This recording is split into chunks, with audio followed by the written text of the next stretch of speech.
नमस्कार दोस्तों, आज हम बात करेंगे सीएससी आईडी के बारे में। सीएससी आईडी में होने वाली समस्या के बारे में, जो समस्या हमें आती है सीएससी आईडी में, उसी के बारे में बात करेंगे। सबसे पहले तो हम जानेंगे कि सीएससी आईडी अप्लाई करते हैं, उसके बाद अप्रूवल में जो आने वाली समस्या है। इससे पहले हम सीएससी आईडी के लिए अप्लाई करने के लिए उससे पहले हम टेस्ट देते हैं टीईसी का, जो 1480 रुपये की फ़ीस कटती है। उसका टेस्ट दे के उसके बाद सीएससी के लिए अप्लाई करते हैं। लेकिन उसके बाद अप्लाई करने के बाद बहुत दिन हो जाते हैं, अप्रूवल नहीं मिलता और रिजेक्ट भी हो जाता है बहुत केस में। अगर उस केस में हम डिस्ट्रिक्ट मैनेजर को फ़ोन करते हैं, उनसे जाके मिलते हैं, तो वो हमसे पैसे की डिमांड करते हैं। बहुत जगह नहीं होता पैसे की डिमांड, बहुत जगह नहीं करते, लेकिन फिर भी बहुत सी जगह करते हैं, पैसे की डिमांड करते हैं, पैसे लेके अप्रूव कर देते हैं। ऐसा नहीं है कि हर जगह पैसे मांगते हैं, फिर भी बहुत जगह पैसे मांगते हैं। मान लीजिए कि पैसे लेके 2-3 हज़ार रुपये लेके अप्रूव कर दिया, तो वहाँ उनके 2-3 हज़ार रुपये खर्च हो गए। उसके बाद आईडी मिल जाती है। आईडी मिलने के बाद क्या समस्या आती है। एक चीज़ जो हम सबसे बड़ी गलती करते हैं, लोकेशन। दूसरा पॉइंट है लोकेशन का। जो लोकेशन हम सही नहीं चूज़ कर पाते। लोकेशन हमें बढ़िया जगह चूज़ करना चाहिए, जहाँ भीड़ भाड़ ज़्यादा संख्या में लोग आते जाते हो, वैसी जगह होनी चाहिए। हम खाली जिस जगह में सिलेक्ट कर लेते हैं लोकेशन, और इस जगह में लोग आते जाते नहीं रहते, खाली बैठे रहते हैं, ये चीज़ नहीं करना होता है। खाली बढ़िया जगह लोकेशन सेलेक्ट करना चाहिए। लोकेशन सबसे बड़ा इम्पोर्टेंट रोल इसमें है। इसके बाद जो तीसरा पॉइंट आता है, वो और भी आईडी होती है। ये नहीं है कि सीएससी से सब काम हो जाए। इसके अलावा ई डिस्ट्रिक्ट की, सरल की आईडी होती है। ये सब आईडी होना बहुत ज़रूरी है। ये भी आईडी मिलती नहीं है, इसके लिए भी जाते हैं तो बहुत समस्या आती है।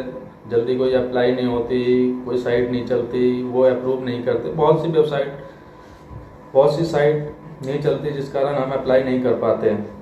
तो हमें आईडी, ये ई डिस्ट्रिक्ट वगैरह की आईडी नहीं मिल पाती। ये आईडी होना चाहिए। ये नई आईडी होगी। सीएससी से हम सिर्फ कितना काम करेंगे, कोई ज़्यादा काम नहीं कर सकते, कोई ज़्यादा पैसे नहीं मिलेंगे सिर्फ सीएससी से। इनके अलावा हम और भी बहुत सारी आईडी होनी चाहिए, सीएससी की, सरल की। ये सब आईडी होगी जब जाके काम करेंगे। इसके बाद मान लीजिए आप पे ये सब चीज़ें हैं। उसके बाद जो चौथा पॉइंट आता है, वो आता है वेबसाइट प्रॉब्लम।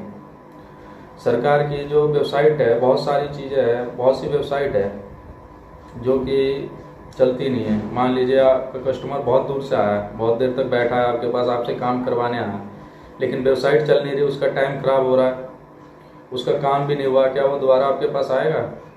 नहीं, वो दोबारा नहीं आएगा, क्योंकि उसका काम भी नहीं हुआ, बहुत देर से बैठा हुआ है, बहुत दूर से आया हुआ है। ये सब चीज़ें गवर्नमेंट की वेबसाइट को एक प्रॉपर ढंग से वर्क में लाना चाहिए। लेकिन फिर भी बहुत सी साइट होती है कि कस्टमर है तो वेबसाइट नहीं चल रही, वेबसाइट चल रही है तो कस्टमर नहीं है। ये सब समस्या आती है।